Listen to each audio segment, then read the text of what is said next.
하나님의 말씀은 고린도전서 3장 10절에서 15절 말씀입니다.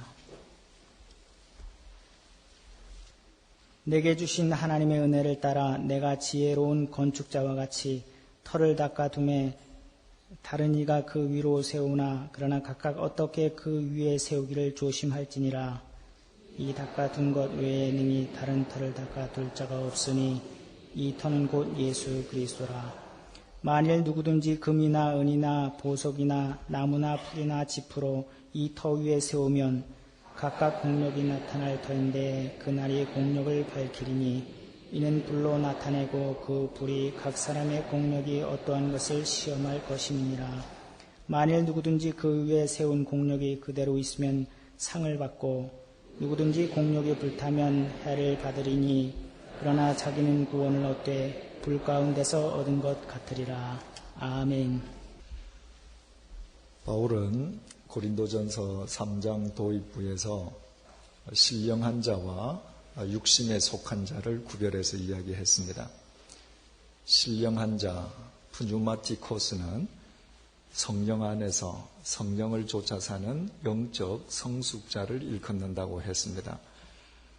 그러나 육신에 속한 자는 하나님을 부정하는 불신자가 아니라 성령 안에서 구원의 감격과 기쁨은 경험했지만 그러나 실생활 속에서는 성령님을 쫓아 사는 것이 아니라 여전히 자기 욕구를 쫓아 사는 사람들이라고 했습니다. 이 신령한 자, 푸뉴마티코스들은 밥을 먹는 자들이라고 그랬어요. 무엇이든 딱딱한 것을 먹을 수 있습니다. 하나님께서 어떤 말씀이든지 주시는 대로 그 말씀을 먹고 그 말씀을 행해요. 그러나 육신에 속한 자들, 하나님을 믿는다고 하면서도 여전히 자기 본능과 욕구를 따라 살아가는 사르키코스들은 젖만 먹는다고 그랬습니다. 그 자기 귀에 듣기 좋은 성경 구절만 선택해서 믿는 것이죠. 그러니까 하나님 앞에서 내 권리를 주장하는 성경 구절은 좋고 하나님께서 나의 의무를 강조하시는 성경 구절은 제외해버린단 말이죠. 왜 바울이 고린도 교회 교인들에게 그런 이야기를 했는가? 고린도 교회의 분쟁과 대립과 다툼이 바로 그들이 예수 그리스도 안에서 구원을 얻었음에도 불구하고 신령한 자로 살지 못하고 여전히 육신을 쫓아 살기 때문이라고 바울은 판단했기 때문이었습니다. 그래서 바울은 이야기하는 가운데에 각자 일한 대로 자기의 상을 받을 것이다 라고 말을 했습니다. 왜 고린도 교회 교인들이 예수 그리스도를 믿음에도 불구하고 신령한 자로 살지 못하고 그저 젖이나 먹는 육신에 속한 자로 살았는가? 바울이 판단하건대는 그들은 하나님의 상급을 열망하지 않았다는 것입니다. 여러분, 우리가 이 세상을 살고 난 다음에 하나님 앞에 섰을 때에 하나님께서 주시는 상급을 도외시하고 살아간다면 결국 우리가 하나님을 믿는다라고 하면서도 우리의 목적은 이 세상이 다가 되거든요. 그러면 이 세상에서 부귀영화 누리는 것으로 끝나버립니다. 그럴 때에 우리가 신령한 삶을 추구할 수가 없는 것이죠. 그래서 바울은 상이라는 이야기를 했고 바로 신령한 삶과 하나님의 상급과의 관계를 오늘 본문을 통해서 우리에게 더 구체적으로 설명해 주고 있는 것입니다. 10절 말씀을 보시겠습니다. 내게 주신 하나님의 은혜를 따라 내가 지혜로운 건축자와 같이 터를 닦아두매. 여기에서 터를 닦아두었다는 게 무엇을 의미하는가? 바로 몇 해 전에 바울이 고린도에 가서 교회를 세웠던 것, 그것을 바울은 터를 닦아둔 것이다 이렇게 표현을 했습니다. 그렇다고 해서 바울이 무슨 대지를 구입해서 땅을 골루었다 그 말이 아니죠. 교회를 세운 것을 터를 닦았다고 했습니다. 이 세상에서 꼭 교회뿐만이 아니라 다른 조직체도 마찬가지이겠지만 모든 전임자는 후임자에게 털을 닦아주는 사람이에요. 집이 지어져 있든 아니든 상관없이 이때까지의 모든 것을 몽땅 물려주는 거거든요. 후임자는 그 위에서 새롭게 시작해 가지 않습니까? 그래서 바울은 털을 닦아주는 자다 이렇게 표현을 했는데 어떻게 털을 닦았는가? 지혜로운 건축자와 같이 털을 닦았다.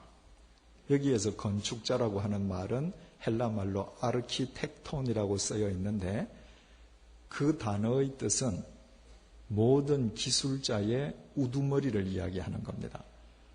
가령 공사 현장에 가면 여러 계통의 기술자들이 모이잖아요. 그들 중에 최고의 우두머리예요. 그러니까 요즘 용어로 이야기하면 현장 소장이라고 그럴까요? 바울은 하나님의 교회의 털을 닦았는데 아마추어로 닦았다고 얘기하지 않습니다. 내가 건축자, 모든 기술자의 우두머리인 현장 소장처럼 하나님 교회의 털을 닦았다 이렇게 얘기해요. 거기에 건축자 앞에 또 한마디가 붙어 있습니다. 지혜로운 건축자. 헬라말로 소포스라고 기록이 되어 있는데 이 소포스라고 하는 말은 지혜롭다는 뜻이기도 하지만 숙련된, 능숙한 이런 말입니다.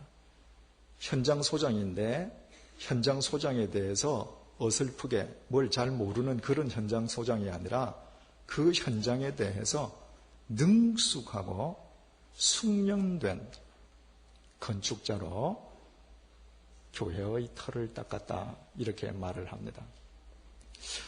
어느 정도로 사도 바울이 이때 숙련된 현장 소장이었는가? 우리가 잘 알다시피 사도 바울이 20대 때 예수 믿는 사람들 핍박하러 다마스커스로 가다가 주님의 빛에 사로잡히지 않습니까? 그때 대충 바울이 20대 중반쯤일 것이다 이렇게 상상하죠. 다마스커스에 들어가서 예수님을 증거하려다가 유태인들로부터 배신자로 찍혀서 죽을 뻔하죠. 그래서 아라비아 광야에 가서 3년 동안 혼자 경건 훈련을 쌓지 않습니까? 이 정도면 되었겠거니 하고 예루살렘으로 갔는데 거기서도 유태인들이 죽이려고 해서 어쩔 수 없이 고향 땅으로 가서 무려 13년 동안 집거하고 있었습니다. 무능해서가 아니었죠. 누구보다도 능력 있고 장래가 촉망되는 젊은이였는데 하나님께서 너 저기 들어가서 기다려라 하시기 때문에 순종하기 위해서 모르는 동네라면 체면이 상하지 않지만 자기 고향 다 아는 이웃들 사이에서 마치 무능한 사람처럼 13년 동안을 썩었습니다. 때가 되니까 바나바가 와서 안티옥 교회에 가서 같이 목회하자고 그러지 않습니까? 그래서 1년 목회했습니다. 목회하는데 성령님께서 바나바와 사울, 바울은 선교사로 떠나라. 그래서 바나바와 더불어 1차 선교하지 않았습니까? 그리고 2차 선교 때에 고린도에 들어가서 교회를 세웠거든요. 그러니까 20대 때 주님을 만난 지 20여 년이 지났을 때였습니다. 산전수전을 다 겪었습니다. 목회라고 하는 것은 교우님과 더불어 인생을 함께 사는 것이라고 그랬지 않습니까? 정말 바른 목회를 하기 위해서는 인생을 알아야 되는데 바울은 이때 자신의 좌절과 깊은 인내와 그 인생의 질곡의 터널을 통과하면서 인생을 알고 있었습니다. 인생을 알았기 때문에 왜 예수 그리스도가 구주인지, 왜 예수님의 말씀 아니면 안 되는지, 왜 예수님께서 허락하시지 아니하시면 아무것도 안 되는지 바울은 다 알았습니다. 그래서 내가 숙련된 건축자다 이렇게 말을 합니다. 여러분 시편 23편 1절 보면 여호와는 나의 목자시니 내가 부족함이 없으리로다 다윗이 이렇게 고백하지 않았습니까? 똑같은 그 구절을 놓고 10대의 청소년들이 교회 학교에서 선생님이 요절을 외우라고 하셔서 요절을 외울 때 그 구절을 보고 느끼는 감각과 20대 청년이 느끼는 감각과 아이를 놓고 인생에서 실패도 경험하고 쓴맛 단맛을 다 본 중년이 그 말씀을 보며 하나님만 내 인생의 목자입니다 라는 것과 같을 수가 없는 것이죠. 왜 바울이 자신이 최초로 고린도에 입성해서 하나님의 교회를 세운 것에 대해서 이처럼 내가 능숙한 건축자로 세웠다라는 표현을 하고 있는가? 자기 자랑하는 건가? 아니죠. 자기를 과시하는 건가? 그것도 아니죠. 모든 그리스도인은 하나님 앞에서 능숙한 건축자가 되어야 된다는 사실을 일깨워주는 것입니다. 교회는 건물이 아니라고 그랬죠. 주님을 믿는 사람들의 모임입니다. 그러니까 우리는 각자 우리가 속해 있는 교회를 일구는 사람들인 동시에 나 자신을 교회로 일구는 사람이에요. 100주년 기념교회는 이 집이 아니단 말이죠. 우리가 이 예배당에서 나가서 딴 데 가서 예배드리면 이 예배당은 우리와 상관이 없을 수 있죠. 그러나 어디 가서 예배를 드려도 우리가 있는 곳이 100주년 기념교회가 돼요. 왜? 우리가 교회니까.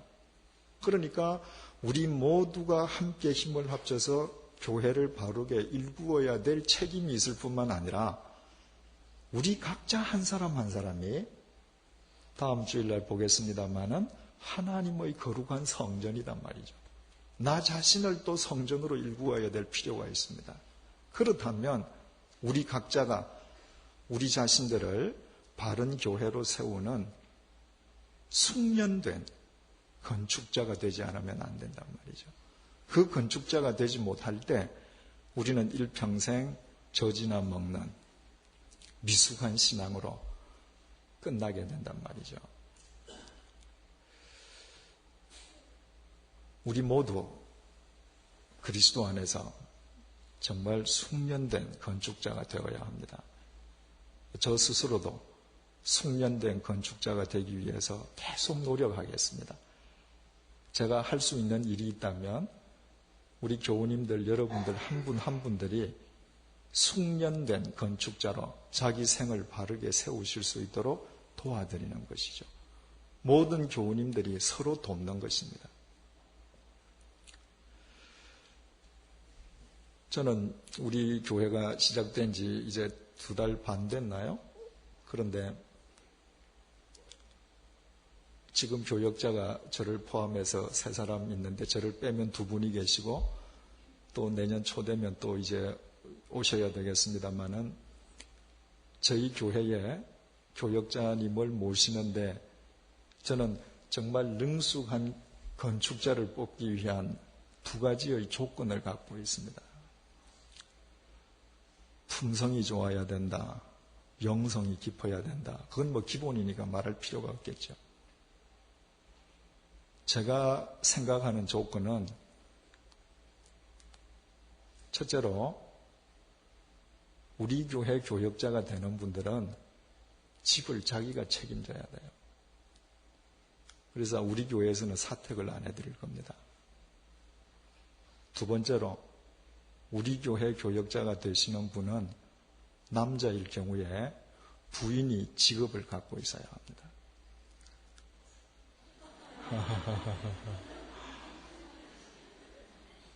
지금 신학교를 졸업하면 집 주지요. 자동차 주지요. 도서비 주지요. 아이들 교육비 주지요. 심지어는 집 전기값까지 다 주죠. 젊은이들이 그렇게 살아서 세상을 알겠습니까? 이 세상에서 사람들이 얼마나 애쓰고 땀 흘리고 수고하면서 사는지 인생을 알겠습니까? 인생을 알지 못하고 하나님의 말씀으로 함께 말씀 안에서 인생을 나눌 수 있겠습니까? 저는 불가능하다고 봅니다. 그래서 사글세방을 얻던 전세방을 얻던 자신이 책임을 지는 겁니다. 때로는 주인한테 쫓겨나보기도 하고요. 때로는 우리 아이가 우는데 주인이 조용히 하라고 해서 숨을 죽이고 살아보기도 하고. 그래서 인생을 알아야 됩니다. 교회에서 모든 것을 책임져주는 구조 속에서 한 4, 5년만 지나보십시다. 그 교역자가 말씀에 숙련된 건축자가 되겠습니까? 내가 여기에서 떨어져 나가면 집값에서부터 전기값에서 도서비까지 다 떨어져 나갑니다. 진리를 바르게 선포 못하겠죠. 내가 여기에서 진리를 선포하다가 내가 여기에서 떨어져 나가는 경우가 있어도 내 생존을 두려워하지 않을 때에만 진리의 능숙한 건축자가 되지 않겠어요? 그래서 부인이 직업이 있어야 합니다. 또 부인도 세상이 어려운 줄 알아야 돼요. 그래서 지금 우리 계신 교역자들도 다 그런 조건에 부합되는 분이고 앞으로도 그런 분을 뽑을 겁니다. 그래서 정말 우리는 교역자와 모든 교우님들이 한데 어우러져서 능숙한 말씀의 교역자가 되도록 서로 돕는 거예요. 이 세상에서 편하게 사는 것은 교회 밖에서 모두가 추구합니다. 교회 안에서는 능숙한 말씀의 건축자가 먼저 되는 것이 중요해요. 8월 첫째 주일날 설교 시간에도 말씀을 올렸습니다만은 우리 교회 청년부 성경 공부의 조장들을 청년으로 하지 않고 다 어른들로 한 이유도 그겁니다. 보통 청년 성경 공부는 다 청년들이 다 조장하고 하거든요. 인생을 모를 때 결국 성경 공부라는 것은 공허한 이론의 축으로 끝나지 않겠느냐는 거예요. 우리 각 청년들, 조별 조장 선생님들께서 참 열심히 해주셔서요. 얼마나 좋은지요. 앞으로 이제 계속 모든 것이 뿌리를 내려져 가니까 청년들도 또 청년들끼리 한데 모여서 교제하고 또 찬양도 하고 그런 시간도 이제 가져야죠. 그러나 우리가 말씀을 배우는 것은 숙련된 건축자로부터 배워서 각자 숙련된 건축자로 세움을 받는다. 우리 모두 같은 구역 식구를, 청년들을, 새로 교회에 나오기 시작하시는 어르신들을 숙련된 건축자가 되도록 도울 때 교회는 진정한 교회가 되는 것이고 우리 각자는 신령한 자가 되는 것이죠. 그런데 중요한 것은 나의 숙련된 경험과 능력만으로는 안 됩니다. 그래서 바울은 10절에서 이렇게 말을 했습니다. 내게 주신 하나님의 은혜를 따라 하나님의 은혜가 없으면 안 됩니다. 하나님의 은혜가 앞장설 때에만 나의 모든 경륜과 나의 모든 능력이 모두를 통합시키는 자력이 되는 것이지 하나님의 은혜를 벗어날 때 각자의 능력은 서로 부딪히는 분쟁의 요인밖에 안 되는 것입니다. 그래서 바울은 하나님의 은혜와 그 하나님의 은혜 속에서 나 자신을 숙련된 건축자로 세워야 할 나의 책임 사이의 균형을 이야기하는 것입니다. 내가 하나님의 은혜를 믿는다고 아무것도 하지 않는다. 그것은 하나님을 믿는 것이 아니죠. 내가 하나님의 은혜를 받았다면 나 자신이 숙련된 건축자로 스스로를 세워야 되고 내가 숙련된 건축자로 평생을 살아가기 원한다면 일평생을 하나님의 은혜를 구하는 삶을 살아야 된다는 것입니다. 바울의 삶이 진리 안에서 성공할 수 있었던 비결이 바로 이 하나님의 은혜와 은혜에 대한 인간의 책임 사이의 균형을 그는 바르게 일평생 잡고 있었던 것이죠. 10절을 다시 읽습니다. 내게 주신 하나님의 은혜를 따라 내가 지혜로운 건축자와 같이 터를 닦아 두매 다른 이가 그 위에 세우나 그러나 각각 어떻게 그 위에 세우기를 조심할지니라. 사도 바울이 고린도 교회를 세우고 떠나지 않았습니까? 그 후에 후임자 아볼로가 오지 않았어요. 그죠? 그래서 지금 고린도 교회 교인들이 그 젖을 먹으면서 아볼로, 바울 지금 서로 내세우면서 분쟁하지 않습니까? 그 지금 바울은 교회를 세우는 전임자와 그 전임자 뒤를 잇는 후임자와의 관계를 이야기를 하고 있어요. 전임자가 틀을 세웠는데 그 뒤에 오는 사람이 그 위에 집을 짓는데 어떻게 그 위에 세우기를 조심할지니라. 여기에 조심할지니라 하는 것은 명령형으로 기록되어 있습니다. 어떻게 세울 것인지 조심해라. 여러분, 털을 닦는 사람이 아무렇게나 털을 닦지 않지 않습니까? 털을 닦는 사람은 전체적인 구도를 먼저 살핀 다음에 털을 닦아요. 가령 예를 들면 가정집을 짓는 사람이 털을 닦는 것과 상암 축구장을 건축하는 사람이 털을 닦는 것과 수십 층짜리 고층 빌딩을 짓는 사람이 털을 닦는 것이 절대 같을 수 없죠. 전체 구도에 맞게 지금 털을 닦습니다. 그러므로 도대체 이 터가 무슨 터인지, 이 위에 어떤 집을 지어야 할 것인지를 조심해서 지어라. 바울의 이야기입니다. 일반적으로 교회를 보면 전임자가 떠난 뒤에 후임자가 오잖아요. 대개 두 가지 이유 때문에 대립이 일어나거나 분란이 일어납니다. 첫째는 전임자가 임기가 끝났음에도 불구하고 퇴장하지 않는 거예요. 여러분, 김대중 대통령께서 임기를 마치시고 퇴임하셨는데 그 어른께서 지금도 동교동에 앉으셔서 노무현 대통령에게 일일이 감놔라, 대추나라 영향력을 미친다면 노무현 대통령을 좋아하든 하지 않든 국민들이 용납하지 않을 겁니다. 왜? 그의 임기는 끝났으니까. 그는 퇴장한 분이거든요. 만사에는 하나님의 때가 있습니다. 심을 때가 있고 거둘 때가 있고 입장할 때가 있고 퇴장할 때가 있고 태어날 때가 있고 죽을 때가 있어요. 하나님께서 퇴장의 때를 정해 주셨으면 퇴장해야죠. 그런데 깨끗하게 퇴장하시지 못하기 때문에 당신이 애써서 쌓아 올린 공든탑을 허무는 분들이 주위에 계시죠. 두 번째 분란이 일어나는 이유는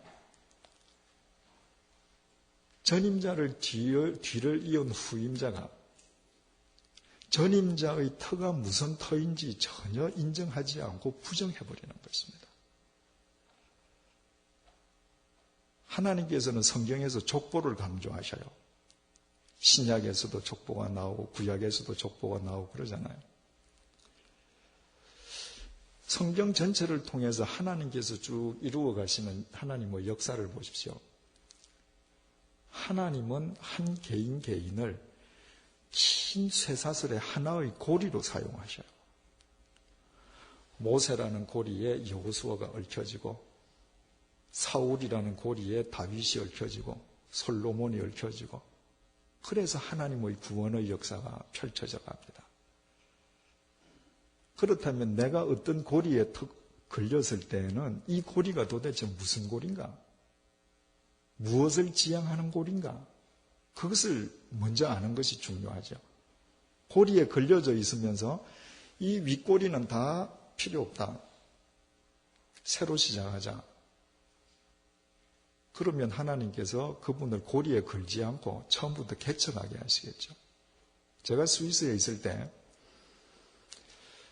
유럽 어느 도시에 25년 된 교회인데 한국에서 새 목사님이 부임하셨어요. 그분이 부임하셔서 첫째 주에 하신 일이 주보를 001로 찍은 겁니다. 25년이면 1년이면 주보 51번 찍잖아요. 20년이면 1000번이고, 그죠? 그냥 1200몇 호가 나가던 주보를 다 없애버리고 001 이전 건 필요 없다는 거죠. 지금부터 하겠다는 것이죠. 새로 시작한다는 거예요. 분란이 일어나죠. 그죠? 따라서 내가 하나의 고리라면 내 고리 뒤에 많은 고리들이 이어질 수 있도록, 하나님의 역사가 이어질 수 있도록 나 하나의 고리를 튼튼하게 하는 것도 중요하지만 이 고리가 끊어지지 않도록 이제까지 있어온 윗고리를 보강시켜주는 것은 더 중요합니다. 내가 이 윗고리를 부정하면 내 자신이 떨어져 나가는 것이거든요. 그것을 많은 사람들이 못해서 분란을 일으키곤 합니다. 지금 바울은 그 얘기를 하는 거예요. 닦아놓은 터 위에 집을 지을 때 왜 네가 이 터에 있는지, 네가 지어야 되는 집이 무슨 집인지 조심해라. 그 이유를 또 이렇게 밝히고 있습니다. 11절, 우리 성경에는 나타나 있지 않는데 헬라어 성경에는 왜냐하면 이 말이 붙어 있습니다. 이 닦아둔 것 외에 능히 다른 터를 닦아둘 자가 없으니 이 터는 곧 예수 그리스도라. 교회의 터는 공동체든 개인이든 예수 그리스도밖에 없다는 것이죠. 그래서 내가 닦아둔 터도 예수 그리스도다. 이건 너무 당연한 얘기잖아요. 모든 교회는 그리스도 터 위에 세워지지 그리스도의 터 위에 세워지지 않은 교회는 교회라고 할 수가 없죠.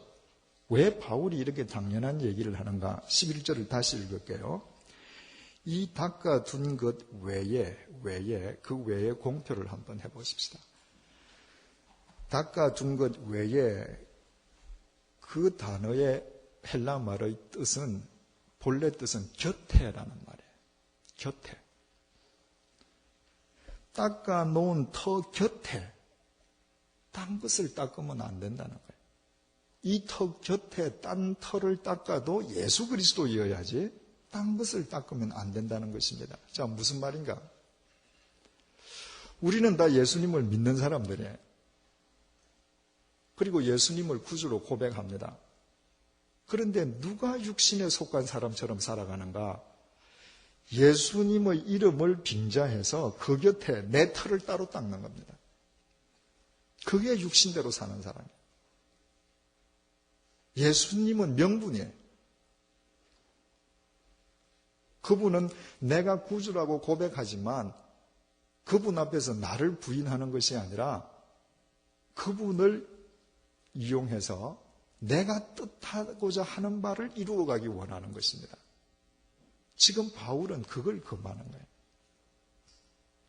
교인이든 목회자든 예수 그리스도의 터 위에 있으면서도 실은 그 곁에 자기 욕망의 털을 닦아두고 자기 야망을 추구하는 사람들이 많습니다. 문제가 반드시 생기게 되죠. 그것을 지금 바울이 지적하고 경계하는 것입니다.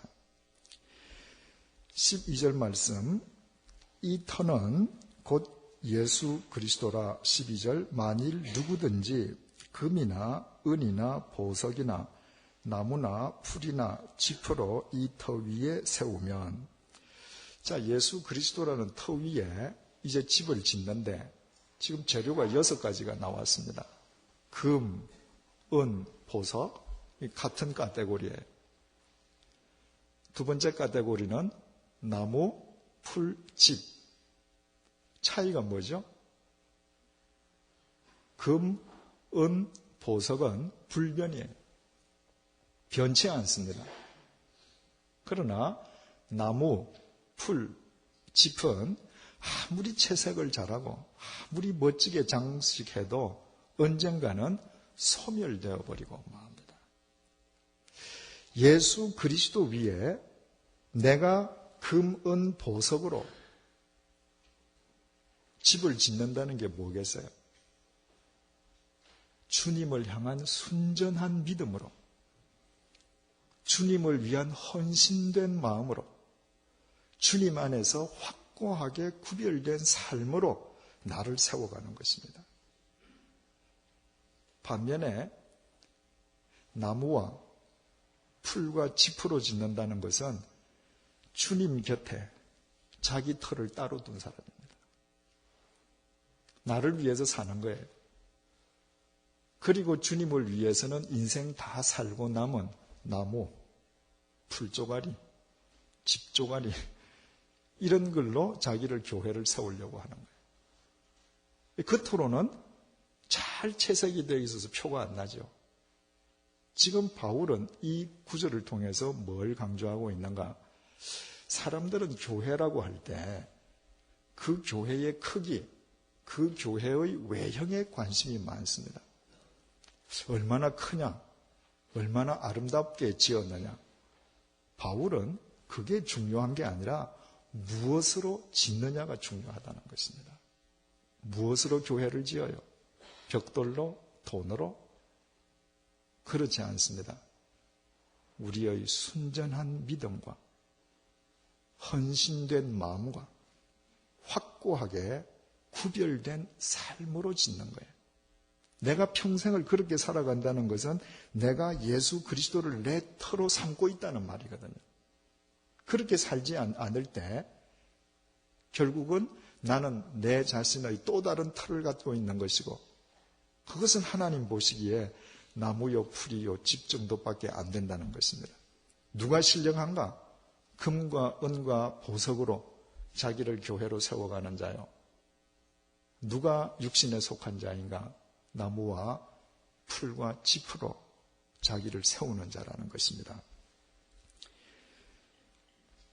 12절 말씀, 만일 누구든지 금이나 은이나 보석이나 나무나 풀이나 짚으로 이 터 위에 세우면 각각 공력이 나타날 터인데, 여기에서 공력이라고 하는 이 단어는 에르곤이라고 하는 이 헬라 말은 행위, 일을 뜻하는 단어인데, 그 속에는 여기에 지금 번역된 것처럼 공력, 업적, 쉽게 말하자면 결과라는 의미도 또 포함되어 있어요. 내가 무엇으로 교회를 지어가는가, 나를 교회로 세워가는 것인가, 그 결과가 반드시 드러나게 된다는 것입니다. 결과가 언제 어떻게 드러나는가? 13절, 각각 공력이 나타날 터인데 그 날이 공력을 밝히리니, 그 날, 공표를 한번 하십시다. 그 날이 언제죠? 심판의 날입니다. 하나님 앞에 서는 날이에요. 주어가 뭐예요? 그 날입니다. 내가 밝히는 거 아니에요. 그 심판의 날이 되면 절로 모든 것이 명명백백하게 드러나게 된다는 것입니다. 내가 신령한 자였는가? 육신에 속한 자였는가? 내가 무엇으로 나를 교회로 세워갔는가? 그날 모든 것이 드러난다는 것입니다. 어떻게 드러나는가? 13절, 각각 공력이 나타날 터인데 그 날이 공력을 밝히리니 이는 불로 나타내고 그 불이 각 사람의 공력이 어떠한 것을 시험할 것이니라. 여기에서 시험한다는 이 단어는 입증한다는 것입니다. 바로 하나님의 심판은 우리에게 불처럼 임하는데, 그 불 속에서 진짜였는지 가짜였는지 모든 것은 입증된다는 것입니다. 나무, 풀, 집 다 타버리죠. 금, 은, 보석 타지 않습니다. 금, 은 녹아도 해체되지 않아요. 금은 금 그 자체대로 있는 것입니다. 14절, 만일 누구든지 그 위에 세운 공력이 그대로 있으면 상을 받고, 그 하나님의 심판날에 자신이 세운 공력이 그대로 남아있으면 하나님의 상을 받는다. 바울이 다시 상을 이야기하죠. 15절, 누구든지 공력이 불타면 해를 받으리니. 그날 진짜가 아니었던 것은 해를 받는다. 자, 그러면 여러분 우리 한번 연결을 해보십시다. 3장 1절에 신령한 자 공표를 하십시다. 3장 1절에 신령한 자.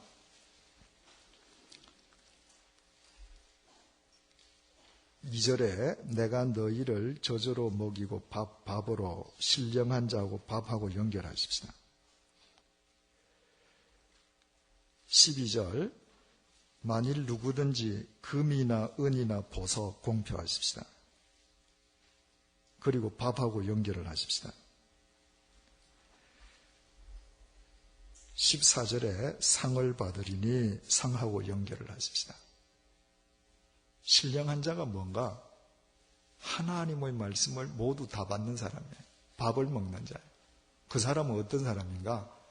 순전한 믿음과 헌신된 마음과 확고한 구별된 삶으로 자기를 세워가는 사람이에요. 그 사람은 하나님 앞에서 상을 받습니다. 자, 육신에 속한 자가 어떤 사람인가? 1절에 육신에 속한 자 공표하시고요. 2절에 젖 공표하고 연결을 하십시다. 육신에 속한 자는 젖을 먹는데 그 사람은 어떤 사람인가? 12절 나무나 풀이나 지퍼로 자기 집을 짓는 사람이에요. 공표하고 연결하십시다. 그 사람은 어떻게 되는가? 15절 누구든지 공력이 불타면 해를 받으리니 해를 공표하고 또 연결을 하십시다. 자, 보십시오. 세상에서는 구별이 안 돼요. 세상에서는 정말 누가 복받은 사람인지 누가 하나님의 은혜를 입었는지 세상을 살아가면서 세상의 안경으로는 도저히 구별이 안 됩니다.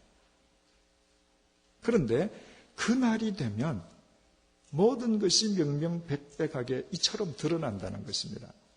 해를 입는다는 게 뭔가? 그날 심판날 구원에서 제외되고 영벌을 받는다는 말인가? 그 말은 아니죠. 15절 보십시다. 누구든지 공력이 불타면 해를 받으리니 그러나 자기는 구원을 얻되. 지금 바울이 믿는 사람과 불신자를 놓고 이야기하는 거 아니죠. 믿는 사람들을 놓고 얘기하는 거예요. 믿는 사람들 중에서 너희들은 신령한 자도 있고 아직도 육신에 속한 자도 있는데 신령하게 살아가는 자는 복을 받고 육신을 쫓아 사는 자는 해를 받는다. 구원은 우리의 공력으로 얻는 게 아니지 않습니까? 선물로 이미 주어졌거든요. 구원은 문제가 안 되는 거예요. 단지 하나님 앞에서 상을 받느냐 해를 입느냐. 그 해가 구체적으로 뭔가? 15절 다시 읽습니다. 누구든지 공력이 불타면 해를 받으리니 그러나 자기는 구원을 얻되 불 가운데서 얻은 것 같으리라. 여기에서 불 가운데라고 하는 가운데라는 헬라 말이 불을 통해서 이 말이에요. 자, 이제 한번 머릿속에 상상을 해보십시다. 한 사람이 자기 집에서 잠을 잡니다. 곤히 잠을 자요. 그런데 갑자기 뭔가 이상한 낌새가 있어서 눈을 탁 뜨고 보니까 자기 집에 온통 불이 났습니다. 허겁지겁 도망가야죠. 그 불을 들고 도망을 가다 보니까 자, 머리 다 거슬렸습니다. 얼굴 새카매요. 온 몸이 수떡입니다. 자다가 일어났으니까 외출복 아니겠죠. 잠옷 아니면 내일 텐데 그것도 다 탔습니다. 벌거벗어 뭔가 똑같아요.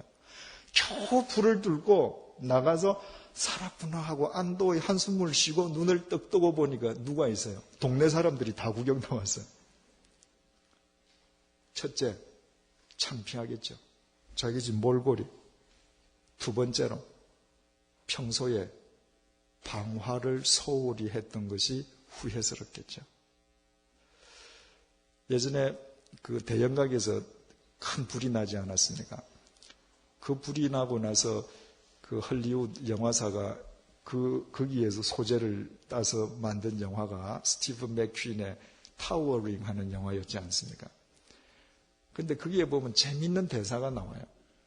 불이 나서 처음에는 뭐 불났다 했는데도 그 건물 안에 있는 사람들이 다 우습게 생각하죠. 그런데 진짜 불이 나고 연기가 나고 정전이 되고 하니까 사람들이 허겁지겁 도망가지 않습니까? 그때 대사가 어떻게 되느냐 하면 도망가던 여자 남자들이 이럴 줄 알았으면 민방위 훈련 열심히 할 걸 그래. 그러니까 자다가 불 속에서 뛰어나온 사람은 분명히 후회할 거란 말이죠. 바로 육신을 쫓아서 나무나 풀이나 집처럼 쓸모없는 것으로 자기를 교회로 세우려고 했던 자들은 심판날 이처럼 많은 사람들이 상급받는 가운데에서 자기 자신에 대해서 수치를 느끼고 자기 자신에 대해서 후회한다는 것입니다. 마치 불타다가 나온 사람처럼. 그것이 해라는 거예요. 지금 바울이 이 3장 전체를 통해서 뭘 얘기하는 거예요? 누가 신령한 삶을 사는가? 누가 순전한 믿음으로 예수 그리스도 터 위에 자기 생을 바로 세우는가? 하나님의 심판날, 하나님의 상급을 바로 믿는 자만 된다는 겁니다. 하나님의 심판의 의미가 두 가지 뜻이 있다고 그랬죠. 믿지 않는 자에게 하나님의 심판은 영 벌입니다. 끝나는 거예요. 믿는 자에게 있어서 하나님의 심판은 하나님의 셈하심, 카운팅이라고 그랬습니다. 달란트 비유 있죠. 내가 너한테 10달란트 맡겼는데 너한테 5달란트 맡겼는데 네가 어떻게 살았느냐? 하나님께서 카운팅 하시는 것입니다. 그렇다면 정말 우리가 우리 마음속에 손을 얹고 겸허하게 자문해 보십시다. 내가 정말 하나님의 상급을 사모하고 살았는가? 아니면 이 세상에 보이는 것만 상이라고 내가 생각하고 살았는가? 만약에 그 상급을 사모하지 않았다면 하나님 보시기에 우리는 여전히 육신에 속한 자이고, 이렇게 살면 언젠가 내가 하나님 앞에 설 때 내 자신을 치면서 우리는 수치와 후회를 하지 않을 수 없는 것입니다. 예수 그리스도께서 이 땅에 오셔서 상이라는 얘기를 거듭거듭 하셨습니다. 여러분, 예수님께서 상이라는 말을 장난치려고 하셨겠습니까? 그것이 실제로 이루어지는 일이기 때문에 예수님께서 말씀하신 것입니다. 우리 몇 군데만 같이 한번 찾아보십시다. 마태복음 5장 11절 한번 보십시다.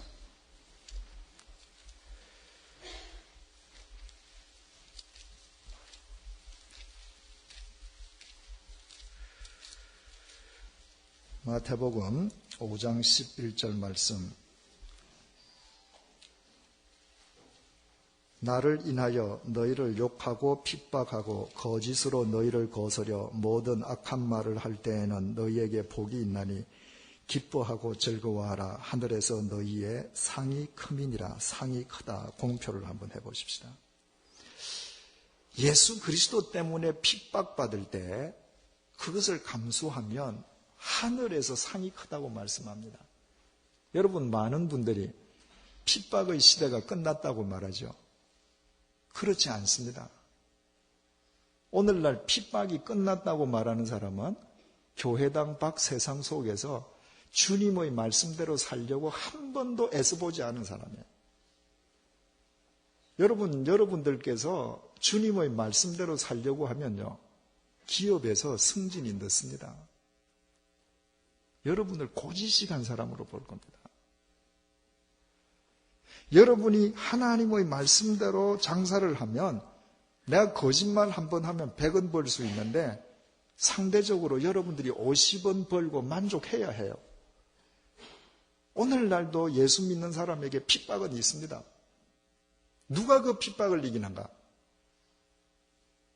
내가 이것을 견디고 이길 때 하나님 나라에서 하늘의 상이 크다고 믿는 자만 이기는 겁니다. 그거 믿지 못하면 세상 속에서는 육신에 속한 자와 똑같이 살게 되는 것입니다. 마태복음 5장 46절 한번 보십시다. 마태복음 5장 46절. 너희가 너희를 사랑하는 자를 사랑하면 무슨 상이 있으리요? 세리도 이같이 아니하느냐? 무슨 상이 있겠느냐? 요즘 유행어로 얘기하면 코드 맞는 사람들끼리만 사랑한다면 무슨 상이 있겠느냐? 그건 누구든지 다 아는 거잖아. 그리스도인은 어떤 사람인가? 하나님께서 그 사람을 내 곁에 두셨기 때문에 나하고 성정이 안 맞는 사람도 내가 사랑해야 돼. 누가 사랑할 수 있는가? 하나님의 상급을 믿는 사람만 사랑할 수 있습니다. 그 하나님의 상급을 믿지 못하면요, 시어머니가 며느리 사랑할 수 없고 며느리가 시어머니 사랑할 수 없고 부부도 사랑할 수 없습니다. 마태복음 6장 1절에서 2절 한번 보실까요? 사람에게 보이려고 그들 앞에서 너희 의를 행치 않도록 주의하라. 여기에서 의라고 하는 이 말은 선행이라는 말입니다. 사람에게 보이려고 선행을 행치 않도록 주의하라. 그렇지 아니하면 하늘에 계신 너희 아버지께 상을 얻지 못하느니라. 그러므로 구제할 때에 외식하는 자가 사람에게 영광을 얻으려고 회당과 거리에서 하는 것 같이 너희 앞에 나팔을 불지 말라. 진실로 너희에게 이르노니 저희는 자기 상을 이미 받았느니라. 우리가 구제를 할 때 정말 내가 그 한 인간에 대한 사랑으로 내가 구제를 하는가? 아니면 이 구제 행위를 통해서 나를 돋보이게 하려고 하는가? 우리 생각해야죠. 내가 정말 한 인간을 사랑해서 구제한다면 어떻게 할까요? 남 앞에서 내가 구제했다는 말 안 밝힐 겁니다. 그분의 자존심을 위해서 덮어둘 거예요. 그런데 대학교를 졸업하려면 등록금 8번 내야 되는데 한 번 내주고 내가 제 대학교 졸업시켜서 이것은 8배로 상을 이미 받은 거죠. 하나님께서 상 주실 리가 없습니다. 누가 정말 인간을 사랑해서 오른손이 하는 것을 왼손이 모르도록 선행을 베풀 수 있는가? 그 행위로 인해서 하나님께서 내게 갚아주실 것을 믿는 자만 하는 것입니다. 그러면 삶의 양상이 달라지겠죠. 그죠? 마태복음 6장 5절에서 6절 너는 기도할 때에 6장 5절 또 너희가 기도할 때에 외식하는 자와 같이 되지 말라. 저희는 사람에게 보이려고 회당과 큰 거리 어귀에 서서 기도하기를 좋아하느니라. 내가 진실로 너희에게 이르노니 저희는 자기 상을 이미 받았느니라. 너희는 기도할 때에 내 골방에 들어가 문을 닫고 은밀한 중에 계신 내 아버지께 기도하라. 은밀한 중에 보시는 내 아버지께서 갚으시리라. 진실된 기도도 상급의 대상이라는 거예요. 여러분, 많은 사람들이 기도하지만 실상 많은 사람들이 기도를 잘 못해요. 그래서 오래전부터 기도는 노동이다 이렇게 되어 있잖아요. 이 마음대로 안 되는 거거든요. 그런데 정말 하나님 앞에서 진실되이 기도하는 것이 하나님의 상급의 대상이다. 왜 그럴까요? 기도하기 위해서는 남에게 나를 과시하는 것이 아니라 하나님에게만 기도하기 위해서는 하나님께 내 시간을 드려야죠. 시간이 뭐예요? 내 생명이에요.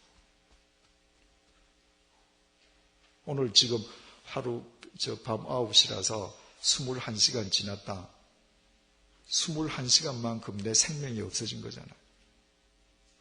내가 하나님께 내 생명인 시간을 하나님만을 위해서 그만큼 드린다면 왜 하나님께서 그를 당신의 품으로 더 품지 않으시겠느냐 말이죠. 그걸 믿는 사람만. 기도가 노동임에도 불구하고 그 노동의 가치를 알고 하나님과 교제하는 거죠.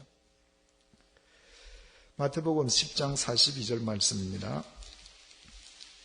마태복음 10장 42절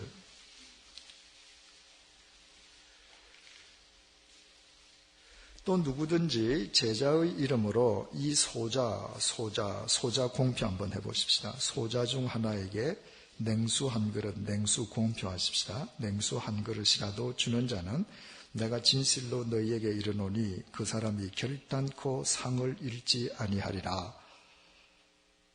소자 이 작은 자에게 냉수 한 그릇 주는 자는 상을 잃지 않는다. 많은 사람들이 이 말씀을 굉장히 소홀하게 지나쳐요. 그 냉수는 그냥 수도꼭지 틀고 주면 되니까. 그런데 예수님께서 이 말씀을 서울 시내 한복판에서 하셨나요? 중동에서 했습니다. 중동에는 물이 없습니다. 그 중에도 냉수는 없습니다.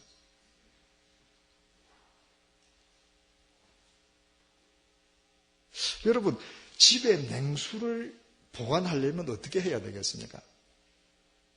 서늘할 때 운물에 가서 퍼와서 그 물을 땅을 파든지 해서 그 중동의 뜨거운 열기에 그 찬기가 없어지도록 덮어야 되겠죠. 이 냉수는 우리가 생각하는 수돗물이 아니라 그 집에서 제일 귀한 겁니다. 중동에서는 제일 귀해요. 물이 없어서 오죽하면 포도주를 마시겠습니까? 그런데 미지근한 물도 아니고 냉수를 누구를 줬다고요? 백부장한테? 총독한테? 로마 황제한테? 아니에요. 보잘것없는 조그마한 한 인간에게 주는 겁니다. 요즘 말로 바꾸면 어떤 말이 되겠어요? 나의 가장 귀한 것으로 가장 하찮은 사람을 품는 사람이에요. 못하지요, 여러분. 누가 그것을 할 수 있는가? 하나님의 상을 믿는 사람만 합니다. 하나님의 상을 믿는 사람만 이 작은 소자가 바로 예수 그리스도임을 믿고 주님을 대하듯이 가장 귀한 것을 줄 수 있는 것이죠. 마지막으로 요한계시록 22장 12절 한 군데만 더 보십시다. 요한계시록 22장은 성경 제일 마지막 장입니다.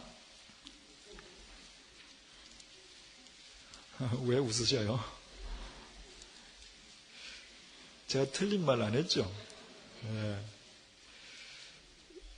요한계시록 22장 12절 말씀.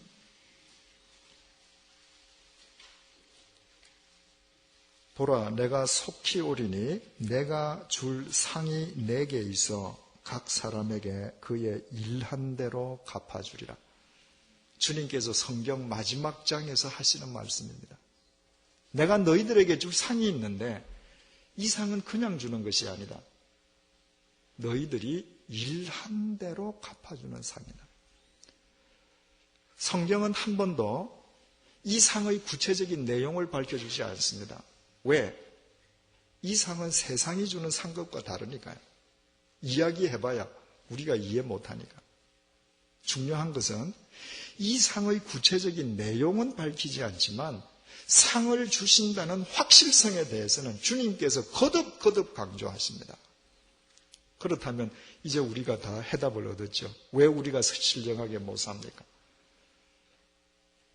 왜 우리가 예수 그리스도의 터 위에 우리의 인생을 순전한 믿음과 굳건한 헌신과 헌신된 마음과 확고한 구별된 삶으로 왜 우리 자신을 교회로 일구지 못합니까? 왜 모든 말씀을 밥으로 먹지 않고 내 입맛에 드는 젖만 먹고 하나님의 말씀을 편식하려고 합니까? 왜 사랑하지 못하고 왜 내가 사람들과 대립합니까? 이유는 간단해요. 하나님의 상급을 경홀히 여기기 때문입니다. 지난 주일날 말씀드렸죠. 상을 우습게 여긴다는 것은 그 상을 주는 사람을 우습게 여기는 겁니다. 이 상을 우습게 여긴다는 것은 우리 각자가 의식하든 의식하지 않든 이 상을 약속하시는 하나님을 우리가 실은 우습게 여기고 살아가는 것입니다. 지금부터 우리는 이 상을 사모해야 합니다, 여러분. 그리고 이 상을 사모하면서 정말 우리는 신령한 자답게 우리 각자를, 우리 공동체를 참된 교회로 바로 세워가야 돼요. 여러분, 우리 구역 공부를 통해서 두 가지를 하는데, 우리가 점수로 평가하잖아요. 그 이유는 간단합니다. 그런 과정을 통해서 하나님의 상을 사모하는 마음을 기르자는 거예요. 여러분, 그 구역 이 평가에서 여러분들 1등 하셔도 연말에 드릴 선물은 비누 정도가 고작일 거예요. 그러나 그런 훈련을 통해서 여러분들께서 하나님께서 약속하신 상급을 사모하고 신령하게 살아가신다면 하나님 나라에서 주실 상급은 우리가 상상치 못할 것입니다. 또 이번 주일부터 우리 각 구역이 2주씩 돌아가면서 지금 모든 부서 봉사를 경험하기로 했습니다. 그래서 지난 주일날 이번 주부터 어느 구역이 어떤 봉사할지 다 발표되지 않았습니까? 여러분, 봉사는 남을 위해서 하는 게 아닙니다. 봉사는요, 자전거의 페달과 똑같아요. 오토바이와 자전거 차이는, 오토바이는 기름이 있는 한 가만히 앉아 있어도 갑니다. 자전거는 페달을 젓지 않으면 넘어져요. 내가 봉사의 사람이 되지 않을 때, 내가 봉사의 삶을 살아보지 않을 때 우리의 신앙은 공허한 이론으로 끝나버립니다. 교회마다 가보면 말이죠. 그 자동차 안내하시는 분들이 참 추우나 비가 오나 고생 많이 하시거든요. 그런데 자동차 안내하시는 분들이 또 욕은 제일 많이 들어요. 무슨 욕을 듣느냐 하면 왜 좀 사근사근 웃지 않느냐? 왜 그렇게 소리 지르느냐? 이러고 욕하시거든요. 여러분, 돌아가면서 꼭 자동차 안내 한번 해보십시오. 교인들이 얼마나 말을 안 듣는지요. 세우라는데 안 세웁니다.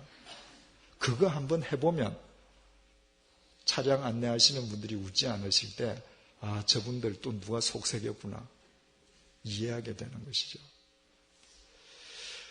우리가 내년도에는 모든 구역이 한 달씩, 두 달씩 각 부서를 다 이제 봉사를 하기로 했는데, 이유는 간단해요. 자칫 잘못하면 교회는 어떤 특정인이 한 부서를 장악합니다. 그래서 그 부서는 개인의 사부서처럼 되어버려요. 그렇게 하는 분도 잘못이지만 그분들이 그렇게 할 수밖에 없게 만드는 분들은 또 교인이에요. 남이 안 하니까 열심히 있는 분이 하시다 보니까 그냥 자신의 영역이 되는 겁니다. 우리 모두는 그런 것을 서로 피해야죠. 그래서 여러분들 2주부터 하여튼 2주씩 모든 부서에 가서 다 봉사해 보시고, 그분들이 얼마나 어렵게 봉사하시는지, 관리부 집사님들이 토요일 날 여기 나오셔서 5시에 지난 삼복도에 땀을 흘리시면서 청소한 다음에 여러분들이 주일날 예배 드리신다는 걸 아시면 가시면서 주보 한 장도 의자 위에 떨어뜨려 놓을 수 없는 것이죠. 여러분, 우리 그처럼 봉사로 우리의 삶을 예수 그리스도의 터 위에 세우고 예수 그리스도의 상급을 사모하는 삶을 사십시다. 그러면 우리의 삶은 신령한 삶이 될 수밖에 없고요. 우리의 삶을 통해서 하나님의 뜻은 이루어질 수밖에 없고, 주님께서 부르시는 그날 하나님의 심판대 앞에서 우리는 수치와 후회로 가슴을 치는 것이 아니라 하나님 주시는 상급으로 주님을 찬양하게 될 것입니다. 기도드리겠습니다. 하나님 아버지, 우리는 이 세상에서 얻는 것만을 상급이라고 생각했습니다. 그러나 하나님, 사도 바울은 그렇게 생각하지 않았습니다. 만약 그가 이 세상에 얻는 것만을 상급이라고 생각했으면 그처럼 옥에 투옥되고 매맞고 참수형 당하는 삶을 살지는 않았을 것입니다.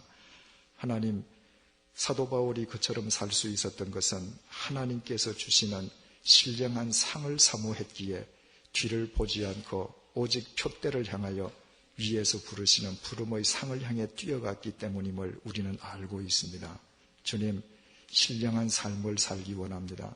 무엇보다도 우리 겸손해질 수 있도록 도와주옵소서. 상을 주시는 우리 주님을 겸손하게 우러러 볼 수 있도록 도와주옵소서. 하나님 앞에 서는 날 하나님께서 주시는 그 상급을 소망하는 자들이 되게 도와주옵소서. 그리하여 매일의 삶이 신령한 삶이 되게 도우시고 하나님의 모든 말씀을 밥으로 어떤 말씀이든 삼키고 먹고 행하는 자가 되게 도우시고 예수 그리스도의 터 위에서 순전한 믿음과 헌신된 마음과 확고하게 구별된 삶으로 우리 각자의 삶을 100주년 기념교회로 아름답게 세워가는 숙련된 말씀의 건축자들이 되게 도와주옵소서. 그리하여 우리 각자를 이곳으로 불러주신 하나님의 뜻이 우리 교회와 우리 각자의 가정과 일터와 이 사회 속에 우리의 삶을 통해 아름답게 이루어지게 도와주시고 언젠가 하나님의 심판대 앞에 서는 날 불에 그을린 모습으로 수치스러워하는 것이 아니라 하나님께서 주시는 상급을 받으며 주님을 찬양하는 자들이 되게 도우시고 그 심판대 앞에서 우리 모두 상 받는 자의 그룹에 다 속할 수 있도록 은총으로 함께하여 주옵소서. 예수님의 이름으로 기도드립니다. 아멘.